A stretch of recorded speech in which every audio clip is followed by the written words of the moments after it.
கர்த்தருக்குள் அன்புள்ள சகோதர சகோதரிகளே, ஆண்டவர் இயேசு கிறிஸ்து நாமத்தில் உங்கள் எல்லோரையும் அன்போடு வாழ்த்தி இந்த உபவாச ஜெபத்துக்கு வரவேற்கிறேன். நம்ம பைபிளிலிருந்து சில சத்தியங்களை தியானித்து ஆண்டவருடைய பாதப்படியில் எப்படி ஜெபம் பண்ணினால் நம்முடைய ஜெபங்களுக்கு பதில் வரும் என்று வேதம் சொல்லுகிறதோ அதை கற்றுக்கொண்டு ஜெபம் பண்ண போகிறோம். பைபிளில் 65ஆம் சங்கீதம் 2வது வசனத்தில் ஆண்டவர் எல்லாருடைய ஜெபங்களை கேட்கிறவராய் இருக்கிறார் என்று அந்த வசனத்தை வாசிக்கும் பொழுது நாம் புரிந்து கொள்ளுகிறோம். சங்கீதம் 65:2 ஜெபங்களை கேட்பவரே, மாம்சமான யாவரும் உம்மிடத்திற்கு வருவார்கள். நம்முடைய ஆண்டவர் ஜெபங்களை கேட்கிறவர், எல்லாருடைய ஜெபங்களையும் விண்ணப்பங்களையும் கேட்கிறவராய் இருக்கிறார். நாம் செய்கிற எல்லா ஜெபங்களையும் ஆண்டவர் லிசன் பண்ணுறார், கேட்கிறார். ஆனால் எல்லாருக்கும் அவங்க கேட்டபடி, அவங்க விண்ணப்பித்தபடி, அவங்க வேண்டிக் கொண்டபடி கொடுக்குறாரா என்றால் இல்லை. ஆண்டவர் ஒருவருக்கு கேட்கிற நன்மைகள், ஆசீர்வாதங்கள் கொடுக்க வேண்டும் என்றால் 3 விஷயங்கள் நாம் புரிஞ்சுக்கணும். ஆண்டவர் யாருடைய ஜெபத்துக்கு பதில் தருவார் என்றால், ஆண்டவர் கொடுக்கிற ஜெபத்திற்கான பதில் ஆளை பொறுத்து இருக்கும். 2வது அறிக்கையை பொறுத்து இருக்கும். 3வது ஆசையை பொறுத்து இருக்கும். ஒருத்தருடைய ஜெபங்களுக்கு ஆண்டவர் பதில் கொடுக்கணுன்னாக்கா அந்த ஆளை பொறுத்து பதில் தருவார். அவங்களுடைய அறிக்கையை பார்த்து பதில் தருவார். அவங்களுடைய ஆசை என்ன நோக்கத்தோடு ஜெபம் பண்ணுறாங்க அதை பார்த்து அவருக்கு உகந்ததாக இருந்தால் பதில் தருவார்.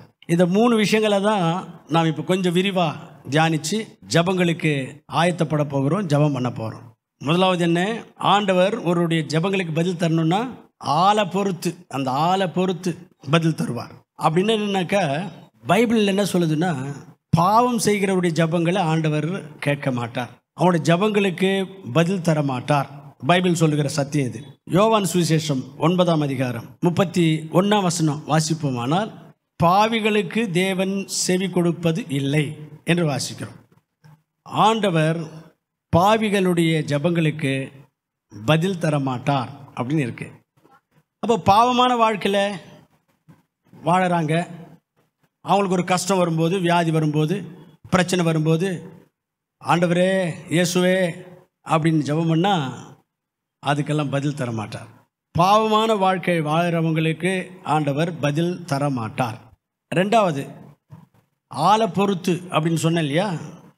2வது விஷயம் என்னென்னா, ஆண்டவர் கூப்பிடும் பொழுது அவரை அலட்சியப்படுத்திட்டு, ஆண்டவருடைய வார்த்தையை மதிக்காமல், ஆண்டவருக்கு விரோதமான வழிகளில் போய் கொண்டிருந்து, அவங்களுக்குன்னு ஒரு கஷ்டம், ஆபத்து, பிரச்சனை வரும்போது ஆண்டவரிடத்தில் அப்பா ஆண்டவரே இயேசுவே அப்படின்னா, அப்படிப்பட்டவங்களுடைய ஜெபங்களையும் ஆண்டவர் கேட்க மாட்டார்.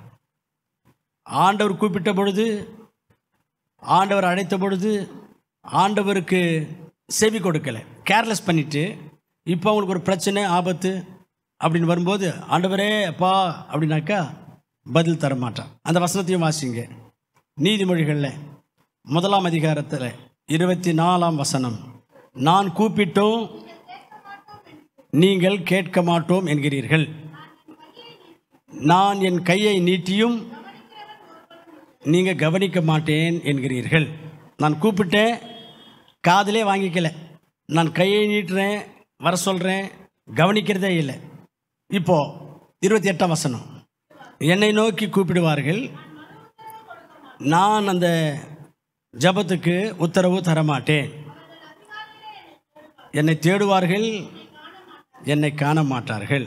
நான் கூப்பிட்டேன், நீங்கள் காதிலே வாங்கிக்கல, நானுடைய கரங்களை நீட்டி உங்களை அழைத்தேன், நீங்கள் கவனிக்கவே இல்லை. அதனால் நீங்கள் ஜெபம் பண்ணும்போது, நீங்கள் வேண்டிக் கொள்ளும்போது நான் உங்களுடைய ஜெபங்களை கேட்க மாட்டேன் அப்படின்றார். அப்போ ஆண்டவருடைய வார்த்தையை மதிக்காதவங்க, ஆண்டவருடைய அன்பை உதாசீனம் பண்ணுறவங்களுடைய ஜெபங்கள்லாம் ஆண்டவர் கேட்க மாட்டார். இங்கே நாம் அதை புரிஞ்சுக்கிறோம். ஆண்டவரை மதிக்காத ஆள், ஆண்டவரை உதாசீனப்படுத்துகிற ஆளுங்களெல்லாம் ஆண்டவரை நோக்கி ஜெபம் பண்ணால் அந்த ஜெபங்களுக்கு ஆண்டவர் பதில் தர மாட்டார். 3வது ஆளை பொறுத்து தான் ஆண்டவர் பதில் தருவார்னு சொன்னதுக்கு 3வது பாயிண்ட்டு, நீதிமொழிகள் 1ஆம் அதிகாரத்தில் 25ஆம் வசனத்தில் கூட ஆண்டவருடைய வார்த்தைக்கு கீழ்ப்படியாமல் நடந்து கொள்கிறவங்களுடைய ஜபங்களுக்கும் ஆண்டவர் பதில் தர மாட்டார் என்று வாசிக்கிறோம். என் ஆலோசனையெல்லாம் நீங்கள் தள்ளிவிட்டீர்கள், என் கடிந்து கொள்ளுதலை வெறுத்தீர்கள். ஆகையால் நானும் உங்களுடைய ஆபத்து காலத்தில் நகைத்து, நீங்கள் பயப்படுகிற மாதிரி ஆபத்து, அபாயம், வியாதி, பிரச்சனை உங்களுக்கு வரும்பொழுது நானும் ஆகடியம் பண்ணுவேன் என்று கர்த்தர் சொல்லுகிறார். அப்போது கவனிக்கணும், ஆளை பொறுத்து தான் ஆண்டவர் பதில் தருவார். இங்கே என்ன சொல்கிறாருன்னா, நான் கூப்பிட்டப்போ நீ எனக்கு கீழ்ப்படியலை, என்னுடைய வார்த்தையை நீ மதிக்கலை, என்னுடைய வார்த்தைக்கு கீழ்ப்படியலை. உனக்குன்னு ஒரு ஆபத்து வரும்போது, பயம் வரும்போது, பிரச்சனை வரும்போது நீ என்னை நோக்கி கூப்பிட்டாலும் கூட நானும் கூட உன்னுடைய ஜபத்துக்கு பதில் தர மாட்டேன் என்று கர்த்தர் சொல்லுகிறார். அப்போ ஆண்டவர் யாருடைய ஜபத்துக்கு பதில் தருவார், எதை பார்த்து பதில் தருவார் என்றால் ஆளை பொறுத்து தான் ஆண்டவர் பதில் தருவார். அப்போ யாருடைய ஜபத்துக்கு பதில் தருவார் என்றால், ஆண்டவருடைய வார்த்தைக்கு பயந்து கர்த்தருக்கு கீழ்ப்படிஞ்சு பயபக்தியோடு யார் வாழ்ந்து கொண்டிருப்பாங்களோ அவங்களுடைய ஜபங்களுக்கு ஆண்டவர் பதில் தருவார். சங்கீத புஸ்தகத்தில் 145வது சங்கீதம் 19வது வசனம், அவர் தமக்கு பயந்தவர்களுடைய விண்ணப்பத்தின்படி செய்வார் என்று வாசிக்கிறோம். அப்போ ஆண்டவருக்கு பயப்பட்டு நடக்கிறவங்களுடைய விண்ணப்பத்தின்படி செய்து அவர்களுடைய கூப்பிடுதலை கேட்டு அவர்களை ரட்சிக்கிறார். அல்லேலூயா. அப்போ ஆண்டவர் யாருடைய ஜபத்தை கேட்பார்? ஆண்டவருக்கு பயந்து நடக்கிறவங்க, ஆண்டவருக்கு பயந்து பாவத்துக்கு விலகி பயபக்தியாக யார் வாழறாங்களோ அப்படிப்பட்ட ஆளுங்களை நிச்சயமாக ஆண்டவர் மதிக்கிறாரு, அவங்களுடைய ஜபத்துக்கு பதில் தருகிறார். ஆளை பொறுத்து தான் ஆண்டவர் பதில் தருகிறார். ரெண்டாவது, ஆண்டவர் யாருடைய ஜபத்தை கேட்பார் அல்லது எப்படிப்பட்ட ஆளோட ஜபத்தை கேட்பார் என்றால், ஆண்டவருடைய சித்தத்தின்படி யார் நடக்கிறாங்களோ, ஆண்டவருடைய சித்தத்தை யார் கை கொள்ளுகிறார்களோ அவங்களுடைய ஜபங்களுக்கு பதில் தருவார். அந்த வசனத்தையும் வாசிக்கலாம் பாருங்க. யோவான் சுவிசேஷம் 9:31, ஒருவன் தேவபக்தியுள்ளவனாய் இருந்து அவருக்கு சித்தமானதை செய்தால் அவனுக்கு செவி கொடுப்பார். அப்போ ஆண்டவர் யாருடைய ஜபத்தை கேட்கிறாருன்னு சொன்னால், ஆண்டவருடைய சித்தத்தை செய்கிறவங்க, ஆண்டவருடைய சித்தத்தை மதிக்கிறவங்க, ஆண்டவருடைய சித்தத்தின்படி நடக்கிறவங்களுடைய ஜபத்தை ஆண்டவர் கேட்கிறார். ஆண்டவருடைய சித்தத்தின்படி நடக்கிறவங்களுடைய ஜபத்தை ஆண்டவர் கேட்கிறார். ஆண்டவருடைய சித்தத்தை வாழ்க்கையில் நிறைவேற்றுகிறவருடைய ஜபத்தை ஆண்டவர் கேட்கிறார், அதுக்கு பதில் தருகிறார். மூணாவதாக, ஆண்டவர்கிட்ட இருந்து பதில் பெற வேண்டும் என்றால் எப்படிப்பட்ட ஆளாக இருக்கணும் என்றால், எப்பொழுதும் கர்த்தருக்குள்ளே மகிழ்ச்சியாக இருக்கிற ஒரு நபராக இருக்கணும். கர்த்தருக்குள்ளே மகிழ்ச்சியாக இருக்கிறவங்களுடைய ஜபத்தை கர்த்தர் கேட்கிறார். அது நாம் 37ஆம் சங்கீதம் 4வது வசனம், கர்த்தருக்குள் மனமகிழ்ச்சியாயிரு, அவர் உன் இருதயத்தின் வேண்டுதல்களை உனக்கு அருள செய்வார்.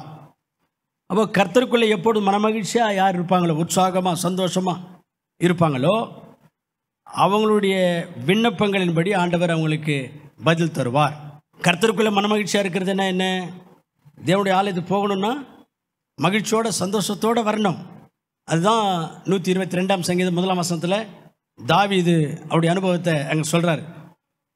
கர்த்தருடைய ஆலயத்துக்கு போகலாம் வாங்க என்று எனக்கு அவர்கள் சொன்ன பொழுது மகிழ்ச்சியாய் வந்தேன் அப்படின்னு சொல்லலாம். கடவுளுடைய ஆலயத்துக்கு வர்றதுன்னா ஒரு மகிழ்ச்சியோட உற்சாகத்தோடு யார் சந்தோஷமாக வருவாங்களோ அவங்களுடைய ஜபங்களுக்கு ஆண்டவர் பதில் தருவார். சரிங்களா? அப்போ கர்த்தருக்குள் மனமகிழ்ச்சியாக இருப்பது என்றால் இதுதான். ஒரு ஆண்டுடைய ஆலயம்னு சொன்னால் சந்தோஷத்தோடு ஆண்டுடைய ஆலயத்துக்கு வர்றது. கர்த்தருக்குள் மனமகிழ்ச்சியாக இருப்பது என்றால் சந்தோஷமாக வேதத்தை வாசிக்கிறது. 119ஆம் சங்கீதத்தில் தாவீது ராஜா அவருடைய அனுபவத்தை அங்கே சொல்கிறார். 119ஆம் சங்கீதம் 174வது வசனம், கர்த்தாவே உம்முடைய ரட்சிப்பின் மேல் ஆவலாக இருக்கிறேன், உன் வேதம் எனக்கு மகிழ்ச்சியாக இருக்கிறது என்றார். சர்ச்சுக்கு வர்றதில் மகிழ்ச்சியாக வர்றவங்க, வேதத்தை மகிழ்ச்சியாக சந்தோஷமாக படிக்கிறவங்க, ஊழியம் என்று சொன்னால் ஒரு மகிழ்ச்சியோட ஊழியத்துக்கு போகிறவங்க, ஜபக்கூட்டம் என்று சொன்னால் மகிழ்ச்சியோட ஜபக்கூட்டங்களுக்கு வர்றவங்க, அல்லது மகிழ்ச்சியோட வீட்டிலேயே கூட ஜபத்தில் செலவிடுறவங்க, இப்படி கர்த்தருக்குள்ளே மனமகிழ்ச்சியாக இருக்கிறவங்க யாரோ அவங்களுடைய ஜபங்களுக்கு ஆண்டவர் பதில் தருகிறார். அல்லேலூயா. சரிங்களா? அப்போ ஆண்டவரிடத்தில் பதில் பெற வேண்டும் என்றால் ஆண்டவர் யாருக்கு பதில் தருகிறார், யாருடைய ஜபங்களுக்கு பதில் தருகிறார் என்று சொன்னால் ஆளை பொறுத்து தான் ஆண்டவர் விண்ணப்பங்களுக்கு ஜபங்களுக்கு பதில் தருகிறார். எப்படிப்பட்ட ஆளாக இருக்கக்கூடாது, எப்படிப்பட்ட ஆளாக இருக்கணும்னு சொல்லி மூணு விஷயங்களை சொன்னேன். எப்படிப்பட்ட ஆளாக இருக்கக்கூடாது, சத்தமாக சொல்லணும். பாவம் செய்கிற ஆளாக இருந்தால் ஆண்டவர் அந்த ஆளுடைய ஜபத்தை கேட்க மாட்டார். ஒன்று. ரெண்டாவது, ஆண்டவருடைய வார்த்தைகளுக்கு செவி கொடுத்து ஆண்டவருக்கு மதித்து நடக்கிறவங்களாக இருக்கணும். ஆண்டவரை கேர்லெஸ் பண்ணுற ஆளாக இருக்கக்கூடாது. மூணாவது, ஆண்டவர் கீழ்ப்படியாத ஆளுடைய ஜபத்தை ஆண்டவர் கேட்க மாட்டார். இப்படிப்பட்ட ஆளுங்களுடைய ஜபங்களை ஆண்டவர் கேட்க மாட்டார். அப்போ எப்படிப்பட்ட ஆளுங்களுடைய ஜபங்களை ஆண்டவர் கேட்கிறார்? கர்த்தருக்கு பயந்து நடக்கிறவங்களுடைய ஜபங்களுக்கு ஆண்டவர் பதில் தருகிறார். கர்த்தருடைய சித்தத்தை செய்கிறவங்களுடைய ஜபங்களுக்கு பதில் தருகிறார். கர்த்தருக்குள்ளே எப்பொழுதும் மனமகிழ்ச்சியாக இருந்து மகிழ்ச்சியோட ஆலயத்துக்கு வர்றவங்க, மகிழ்ச்சியோட பைபிளை வாசிக்கிறவங்க, மகிழ்ச்சியோட ஜபம் பண்ணுறவங்க, மகிழ்ச்சியோட ஊழியத்துக்கு போகிறவங்க இருக்கிறாங்களே, அப்படிப்பட்டவங்களுடைய ஜபங்களுக்கு ஆண்டவர் பதில் தருகிறார். எனவே ஆண்டவரிடத்திலிருந்து நாம் பதில் பெற வேண்டும் என்றால் ஆண்டவர் ஆளை பொறுத்து பதில் தருகிறார். ஆளை பொறுத்து பதில் தருகிறார். அந்த ஆள் தகுதியுள்ளவராக இருந்தால் தான் பதில். அந்த ஆள் தகுதியுள்ளவராக இருந்தால் தான் அவர் கேட்கிற நன்மைகள், ஆசீர்வாதங்கள் ஆண்டவரிடத்தில் பெற்றுக்கொள்ள முடியும், அல்லது ஆண்டவர் தருகிறார். ரெண்டாவது, ஆண்டவருடைய பாதப்பட ஜபம் பண்ண வந்திருக்கிற நமக்கு தெரிந்து கொள்ள வேண்டிய இன்னொரு விஷயம் என்னவென்றால், ஆண்டவர் ஆளை பொறுத்து பதில் தருகிறார். ரெண்டாவது, ஆண்டவர் அறிக்கையை பொறுத்து நம்ம ஜபங்களுக்கு பதில் தருகிறார். அறிக்கையை பொறுத்து ஆண்டவரிடத்தில் ஜபம் பண்ண வந்தவங்க சில பேரை குறித்து நம்ம பைபிளில் பார்க்க போகிறோம். அவங்க வாயினால் ஆண்டவரிடத்தில் அறிக்கை செய்கிறாங்க. அந்த அறிக்கையை பார்த்தே ஆண்டவர் அவங்களுடைய ஜபங்களுக்கு பதில் தந்தார். என்ன அறிக்கை செய்யணும்? நாமோ நம்முடைய பாவங்களை அறிக்கை செய்யணும். ரெண்டாவது, நம்முடைய விசுவாசத்தை அறிக்கை செய்து ஜபம் பண்ணணும். மூணாவது, நம்முடைய பொருத்தனைகளை அறிக்கை செய்து ஜபம் பண்ணணும். இதுக்கு 3 உதாரணங்களை பைபிளில் நம்ம பார்க்க போகிறோம். முதலாவது, நம்முடைய பாவங்களை அறிக்கை செய்து ஜபம் பண்ணால் ஆண்டவர் நம்முடைய ஜபங்களுக்கு பதில் தர்றார்.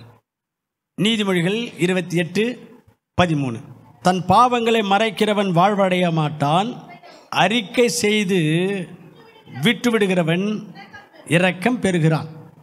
அப்போது நம்முடைய அறிக்கையை பொறுத்து தான் ஆண்டவர் நமக்கு பதில் தருவார்னு சொன்னேன். எதை அறிக்கை செய்யணும்? நம்முடைய பாவங்களை அறிக்கை செய்யணும். ஆண்டவருடைய சமூகத்தில் வரும்பொழுதெல்லாம் நம்முடைய பாவங்களை நம்ம அறிக்கை செய்து ஜெபம் பண்ணணும்.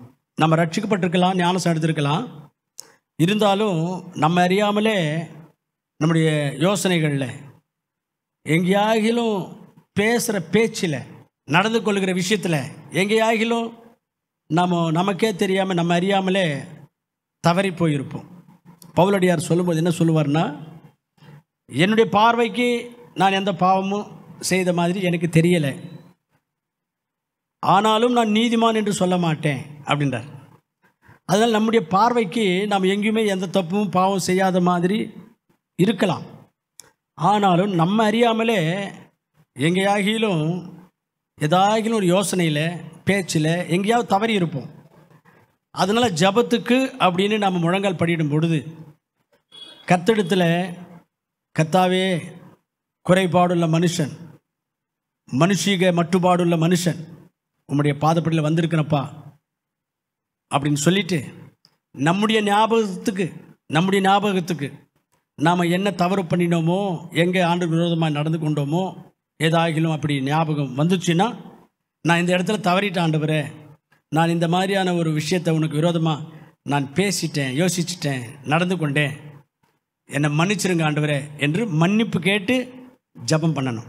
நம்முடைய யோசனைக்கு எந்த தவறும் பண்ண மாதிரி, பாவம் பண்ண மாதிரி வரலைனாலும் கூட ஆண்டவரிடத்தில் ஜெபம் பண்ணும்போது பவுலடியாரை போல நான் நீதிமான் என்று சொல்ல மாட்டேன் ஆண்டவரே, என்னை ஆராய்ந்து அறிந்திருக்கிறீர், ஏதாகிலும் உமக்கு விரோதமான குறை குற்றங்களை செய்திருந்தால் என்னை மன்னிச்சிருங்க ஆண்டவரே அப்படின்ட்டு மன்னிப்பு கேட்கணும், அறிக்கை செய்யணும்.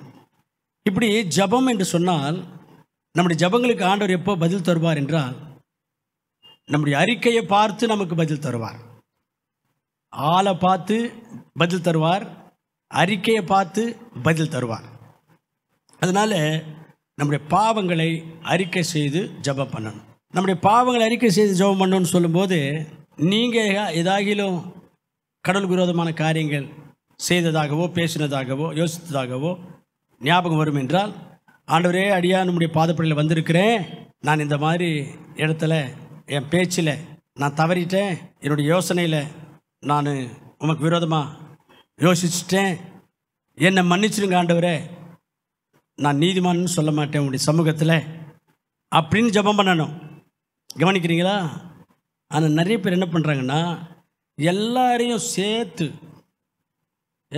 சேர்த்துக்கிட்டு கூட்டிக்கிட்டு நாங்கள் யாரும் நீதிமான்கள் இல்லை ஆண்டவரே, நாங்கள் செய்த பாவங்களை மன்னியும் ஆண்டவரே, நாங்கள் எத்தனையோ விஷயங்களில் தவறி போகிறோம், நாங்கள் எத்தனையோ விஷயங்களை உமக்கு விரோதமாக நடந்துக்கிறோம்னு சொல்லி எல்லாரையும் கூட்டி சேர்த்து ஜெபம் பண்ணுறீங்க. நாங்கள்லாம் வரக்கூடாது ஜெபத்தில்.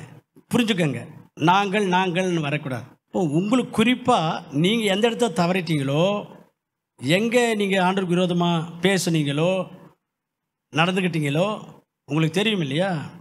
அது ஆண்டவரிடத்தில் நான் இந்த மாதிரி தவறிட்டேன் ஆண்டவரேன்னு சொல்லி அறிக்கை செய்யணும். நாங்கள்லாம் அறிக்கை செய்யக்கூடாது, நாங்கள் என்றெல்லாம் ஜெபத்தில் சொல்லக்கூடாது. இப்படியாக நம்முடைய அக்கிரமங்களையும் குறைபாடுகளையும் மீறுதல்களையும் அறிக்கை செய்து ஜெபம் பண்ணினால் கர்த்தர் நம்முடைய ஜெபங்களுக்கு பதில் தருவார், நமக்கு இரக்கம் செய்வார். இல்லைன்னு சொன்னால் ஏசாயா 59:1-2 படி நம்முடைய பாவங்கள் நம்முடைய ஜெபங்கள் ஆண்டவரிடத்துக்கு போகாதபடிக்கு தடையாய் வந்து நிற்கும், ஆண்டவருடைய முகத்தை நமக்கு மறைக்கும். அதனால் அருமையான கற்றுப்பிள்ளையில் ஆண்டவர் நம்முடைய அறிக்கையை பார்த்து நம்முடைய ஜெபங்களுக்கு பதில் தருகிறவராக இருக்கிறார். அதனால் நீங்கள் ஜெபத்துக்குன்னு முழங்கால் படிடும்போது பரிசுத்த ஆவியானவர் உங்களுக்கு உணர்த்துகிற குறைகளையும் குற்றங்களையும் மீறுதல்களையும் அறிக்கை செய்து ஜெபம் பண்ணுங்க, இரக்கம் பெறுவீர்கள்.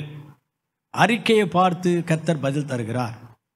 அப்போ நம்முடைய பாவங்களை அறிக்கை செய்ய வேண்டும் ஜெபத்தில். ரெண்டாவது, நம்முடைய விசுவாசத்தை அறிக்கை செய்ய வேண்டும். ஜெபத்தில் நம்முடைய விசுவாசத்தை அறிக்கை செய்யணும். மத்தேயு சுவிசேஷம் 9:18 ஒருத்தர் வர்றாரு. அவங்களுடைய மகள் இறந்து போயிட்டாங்க. அவர் என்ன அறிக்கை செய்கிறாருன்னா, ஆண்டவரே நீங்கள் என்னுடைய மகளை தொட்டா அவள் உயிர் பெறுவாள், அவளுக்கு உயிர் வந்துடும் அப்படின்னு அறிக்கை செய்கிறார். அந்த வசனத்தை வாசிங்க. ஒரு தலைவன் ஆண்டவரை பணிந்து, என்னுடைய மகள் just now she has died, இப்போது தான் அவள் மரித்தாள், ஆகிலும் நீர் அவள் மீது உமது கையை வையும், அப்பொழுது அவள் பிழைப்பாள். என்ன அறிக்கை செய்கிறாரு? செத்து போயிட்டா, ஆனாலும் நீங்கள் அவளை தொட்டிங்கன்னா பிழைப்பா அறிக்கை செய்கிறாரு. அதாவது இயேசுவால் மரித்தவர்களையும் உயிரோடு எழுப்ப முடியும் என்று அவருக்குள்ளே இருந்த அந்த விசுவாசத்தை அங்கே அறிக்கை செய்கிறார். ஆக அருமையான கற்றுப்பிள்ளைகள், ஒரு ஜெபம் என்று சொன்னால் ஆண்டவர் பேரில் நமக்கு இருக்கிற விசுவாசத்தை அறிக்கை செய்து ஜெபம் பண்ணணும். இப்போ நீங்கள் ஜெபம் பண்ண வந்திருக்கிறீங்க, உங்களுக்கு எந்த பிரச்சனை இருந்தாலும், எந்த கஷ்டம் இருந்தாலும், எந்த வியாதியாக இருந்தாலும், என்ன சூழ்நிலையாக இருந்தாலும், ஆண்டவரே உம்மால முடியாது என்ன இருக்குது ஆண்டவரே, நீர் சர்வ வல்லமையுள்ளவர், நீர் ஒரு வார்த்தை சொன்னால் அது நடக்கும், நீர் கட்டளையிட்டால் அது நிறைவேறும், உன்னால் முடியாது என்ன இருக்குதப்பா, உண்மை தானே நான் நம்பி வந்திருக்கிறேன், உம்மால் எல்லாமே முடியும், நீர் சர்வ வல்லமையுள்ளவர், நீர் செய்வீர், உம்மால் முடியும், நான் விசுவாசிக்கிறேன்ப்பா அப்படின்ட்டு உங்களுடைய விசுவாசத்தை நீங்கள் அறிக்கை செய்து ஜெபம் பண்ணுங்க, இரக்கம் பெறுவீர்கள், அறிக்கை செய்து ஜெபம் பண்ணுங்க. அற்புதங்களை உங்கள் வாழ்க்கையில் நீங்கள் அனுபவிப்பீர்கள். அற்புதங்கள் உங்கள் வாழ்க்கையில் நடக்கும். ஆகவே ஜெபம் என்று சொன்னால் விசுவாசத்தை அறிக்கை செய்து ஜெபம் பண்ண வேண்டும். மூணாவது என்ன அறிக்கை செய்யணும்? நான் சொன்னேன், ஆண்டவர் அறிக்கையை பொறுத்து பதில் தருவார்னு சொன்னேன். பாவங்கள் அறிக்கை செய்யணும், விசுவாசத்தை அறிக்கை செய்யணும், மூன்றாவதாக பொருத்தனைகளை அறிக்கை செய்யணும். ஹன்னாள் இதுக்கு ஒரு சிறந்த உதாரணம். ஹன்னாள் ஆண்டவருடைய ஆலயத்துக்கு வர்றாங்க. ஆண்டவருடைய ஆலயத்துக்கு வந்து ஆண்டவரத்தில் ஜெபம் பண்ணுறதுக்கு வர்றாங்க. ஆலயத்தில் பணிவிடை செய்கிறதுக்கு, வேலை செய்கிறதுக்கு ஒரு ஆள் தேவையாக இருக்கிறது என்று அந்த அம்மா உணர்ந்தாங்க. உணர்ந்து அந்த அம்மா ஆண்டவரத்தில் ஜெபம் பண்ணுறாங்க. ஆண்டவரே, எனக்கு ஒரு ஆண் மகனை நீங்கள் கொடுத்தீங்கன்னு சொன்னால் இந்த ஆலயத்தில் வேலை செய்கிறதுக்கு, பணிவிடை செய்கிறதுக்கு ஆள் தேவையாக இருக்கிறது என்பதை நான் புரிந்து கொண்டிருக்கிறேன். என் மகனை அல்லது உம்முடைய ஆலயத்தில் வேலை செய்கிறதுக்கே நான் ஒப்படைச்சிட்றேன், சமர்ப்பிக்கிறேன் அப்படின்னு ஜெபம் பண்ணாங்க. 1 சாமுவேல் 1ஆம் அதிகாரம் 11வது வசனம். சேனைகளின் கர்த்தாவே தேவரீர், உம்முடைய அடியாளின் சிறுமையை கண்ணோக்கி பாரும். உம்முடைய அடியாளை மறவாமல் நினைத்தருளி ஒரு ஆண் பிள்ளையை கொடுத்தால் அவன் உயிரோடு இருக்கிற சகல நாளும் அவனை கர்த்தருக்கு ஒப்பு கொடுப்பேன் என்று சொல்கிறாங்க. அருமையான கர்த்தர் பிள்ளைகளை பொருத்தனையை அறிக்கை செய்கிறாங்க அந்த அம்மா அந்த இடத்துல. இப்போ நீங்களும் கூட ஜெபம் பண்ணும்போது ஒரு பொருத்தனையோடு ஜெபம் பண்ணீங்கன்னு சொன்னால், ஒரு பொருத்தனையை அறிக்கை செய்வீங்கன்னு சொன்னால், நீண்ட நாட்களாக உங்களுக்கு நடக்காத காரியங்கள், தீராத பிரச்சனைகள் தீருவதற்கு வாய்ப்பு இருக்கும். அந்த இடத்துல அன்னாள் நீண்ட வருஷங்களாக வந்து ஜெபம் பண்ணிட்டு இருந்தவங்க தான்.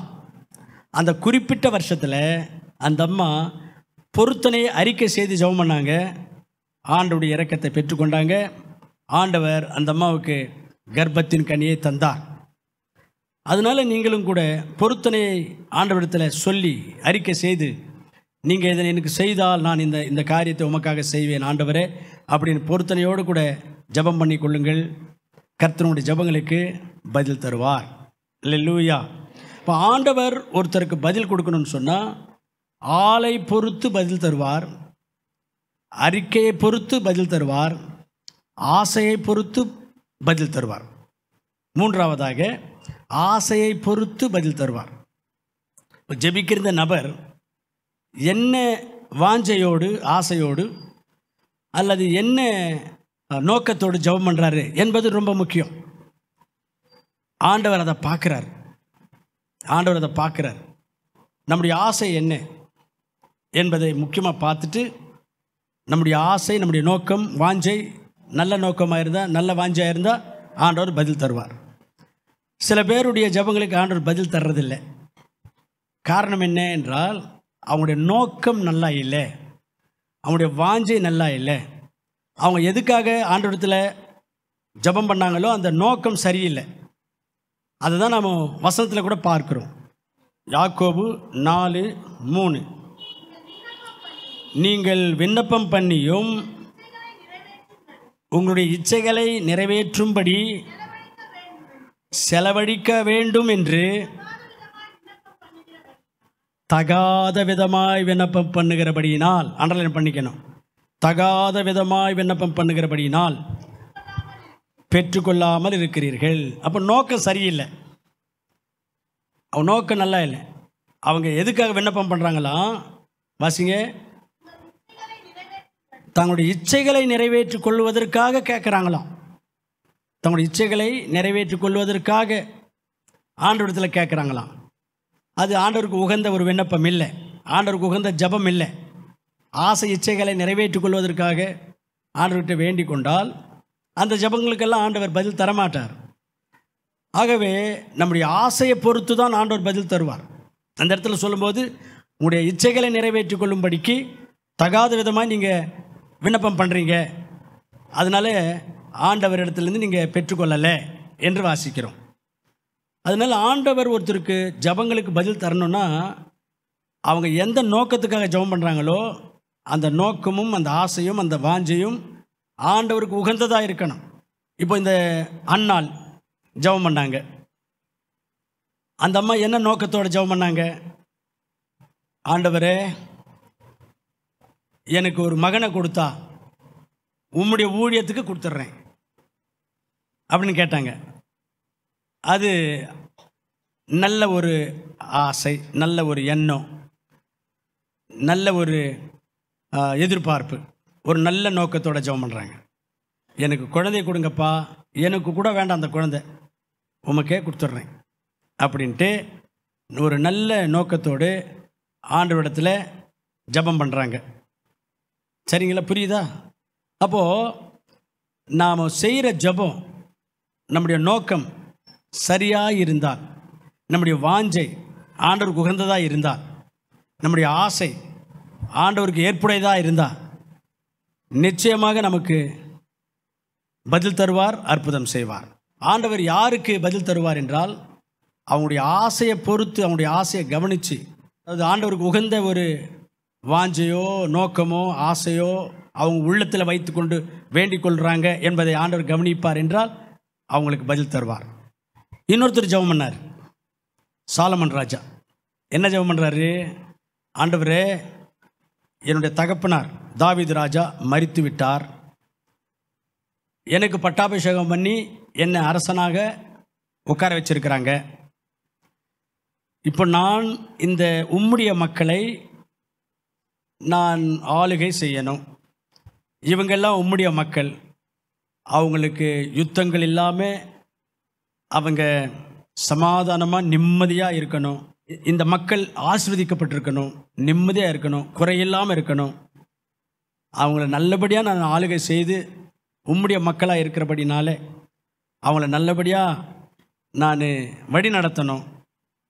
எனக்கோ இளம் பருவம், இளம் வயது, சின்ன வயசு, எனக்கு அந்த ஞானம் இல்லை.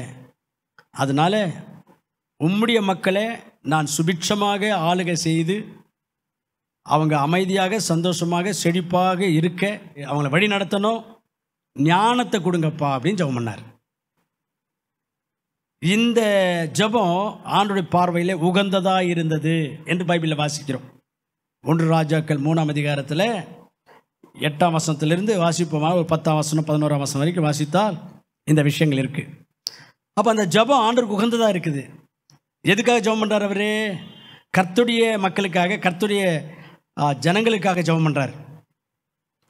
அந்த இடத்துல ஆண்டவர் சொல்லுவார், உன்னுடைய சத்துருக்களுடைய பிராணனை நீ கேட்டிருக்கலாம், அல்லது தீர்காயுசை கேட்டிருக்கலாம், ஐஸ்வர்யத்தை கேட்டிருக்கலாம்.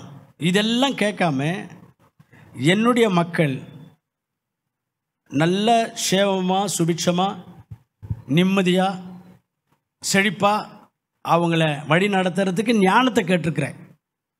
அந்த விண்ணப்பம் ஆண்டவருக்கு மகிழ்ச்சியை கொடுத்தது. அப்போ ஆண்டவர் அவர் கேட்காத ஆசீர்வாதங்கள் எல்லாம் கூட்டி தருகிறார். ஞானம் மட்டுமல்லாமல் அவர் எதிர்பார்க்காத ஐஸ்வர்யத்தையும் கனத்தையும் மகிமையையும் கொடுக்கிறார். அல்லேலூயா. அப்போ ஆண்டவர் ஒருவருடைய ஜெபங்களுக்கு பதில் தரணும்னா அவங்களுடைய ஆசை என்ன என்பதை பார்க்கிறார். உள்ளுக்குள்ளே என்ன ஆசை வச்சிருக்கிறாங்க, எந்த நோக்கத்தோடு ஜெபம் பண்ணுறாங்க, அதை பார்த்து தான் பதில் தருகிறார். அதுதான் சொன்னேன், ஆண்டவர் ஒருத்தருக்கு பதில் தரணும்னா அவங்களுடைய ஆசையை பொறுத்து, அவங்களுடைய வாஞ்சை என்ன என்பதை பொறுத்து தான் அதை கவனித்து பதில் தருகிறார். இன்னும் கூட ஒரு வசனம் இருக்குது, 1 யோவான் 5ஆம் அதிகாரம் 14ஆம் வசனம் வாசிங்க. நாம் எதையாகிலும் ஆண்டவருடைய சித்தத்தின்படி கேட்டால் ஆண்டவர் நமக்கு செவி கொடுப்பார் என்று நம்ம இங்கே வாசிக்கிறோம். கவனிக்கணும். இப்போது ஆண்டவர் நம்முடைய ஜெபத்துக்கு பதில் தரணும்னா ஆண்டவருடைய சித்தத்தின்படி கேட்கணும். அதுதான் ஆண்டவருக்கு உகந்த ஜெபமாக இருக்கும். நம்ம எது கேட்டாலும் ஆண்டவருடைய சித்தத்தின்படி, ஆண்டவருடைய சித்தத்தை நிறைவேற்ற வேண்டும் என்கிற வாஞ்சையோடு ஆசையோடு எதை கேட்டாலும் ஆண்டவர் தருகிறார். ஆகவே அருமையான கர்த்தர் பிள்ளைகளே, எல்லாருடைய ஜெபங்களை தான் ஆண்டவர் கேட்கிறார். 65ஆம் சங்கீதம் 2ஆம் வசனத்தின்படி எல்லாருடைய ஜெபங்களும் ஆண்டவருடைய காதுகளுக்கு போகிறது. ஆனால் எல்லாருடைய ஜெபங்களுக்கும் ஆண்டவர் பதில் கொடுப்பது இல்லை. எப்படி பதில் கொடுக்கிறார்? ஆளை பார்த்து பதில் கொடுக்கிறார், அறிக்கையை பார்த்து பதில் கொடுக்கிறார், ஆசையை பார்த்து பதில் கொடுக்கிறார். இந்த சத்தியங்களை நாம் நன்றாக புரிந்து கொண்டு ஆண்டவரிடத்தில் ஜெபம் பண்ண வேண்டும். கண்ணை மூடின்னு ஆண்டவரே அது செய்யுங்க, இது செய்யுங்க, அது கொடுங்க, இது கொடுங்கன்னு நாம் ஜெபம் பண்ணுறதுல அர்த்தமே இல்லை. ஒருத்தருடைய ஜெபத்துக்கு ஆண்டவர் பதில் தரணும்னா அந்த ஆள் அவருடைய அறிக்கை, அவருடைய ஆசை, இந்த 3 காரியங்களை பார்த்து தான் பதில் தருகிறார். அதனால் இன்றைக்கும் ஆண்டவர் உங்களோடு பேசியிருக்கிறார். நீங்கள் அப்படியே கண்ணை மூடின்னு கண்டதெல்லாம் ஆண்டவர்கிட்ட கேட்டுட்டு எல்லாம் பெற்றுக்கொள்வோம், எல்லாம் கொடுப்பாரு அப்படின்னு எதிர்பார்க்குறதுல அர்த்தம் இல்லை. கொடுக்கலன்னு சொல்லி வருத்தப்படுறதுலேயும் அர்த்தம் இல்லை.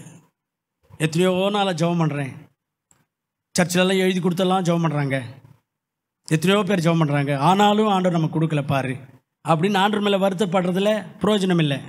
நீ ஆள் எப்படிப்பட்ட ஆள், நீ என்ன விசுவாசத்தை ஆண்டவரிடத்தில் அறிக்கை செய்து ஜெபம் பண்ணுற, எந்த நோக்கத்தில் ஆண்டவர்கிட்ட ஜெபம் பண்ணுற, உன்னுடைய ஆசை என்ன, உன் உள் மனதில் இருக்கிற ஆசை என்ன, எதுக்காக நீ அதை ஆண்டவர்கிட்ட கேட்குற, இதெல்லாம் பார்த்து தான் ஆண்டவர் பதில் தருகிறார்.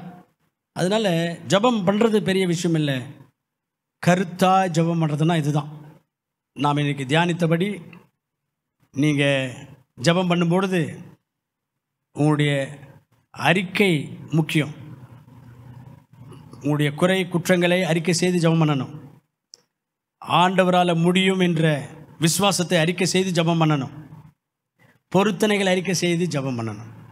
தகாத விதமான ஜெபங்கள் செய்வோமானால், ஆசை இச்சைகளை நிறைவேற்றிக் கொள்வதற்காக வேண்டிக் கொள்வோமானால் பிரயோஜனம் இல்லை.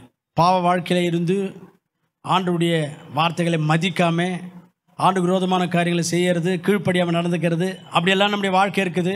ஆனால் அது செய்யுங்கப்பா, இது செய்யுங்கப்பான்னு சொல்லி ஆண்டுகிட்ட கேட்குறோம் அப்படின்னா பிரயோஜனம் இல்லை. அதனால் கருத்தாக ஜெபம் பண்ணுங்க, தகுதியாக ஜெபம் பண்ணுங்க. நீங்கள் எப்படிப்பட்ட ஆள், உங்களுடைய அறிக்கை எப்படி இருக்குது, உங்களுடைய ஆசை எதுவாக இருக்குது, உங்களுடைய ஆசை எதுவாக இருக்கிறது, உங்களுடைய ஆசை என்னவாக இருக்கிறது என்பதெல்லாம் ஆண்டவர் பார்த்து தான் உங்களுக்கு பதில் தருவார் என்கிற சத்தியத்தை புரிந்து கொண்டு கருத்தாய் ஜெபம் பண்ணி உங்களுக்காக உயிரையே கொடுத்த ஆண்டவருடைய கரத்திலிருந்து எல்லாம் நன்மைகளையும் ஆசீர்வாதங்களையும் அற்புதங்களையும் சுதந்திரித்து கொள்ளுங்கள். அப்படி ஒரு ஜெபத்தை செய்ய கர்த்தர் நமக்கு உதவி செய்வாராக.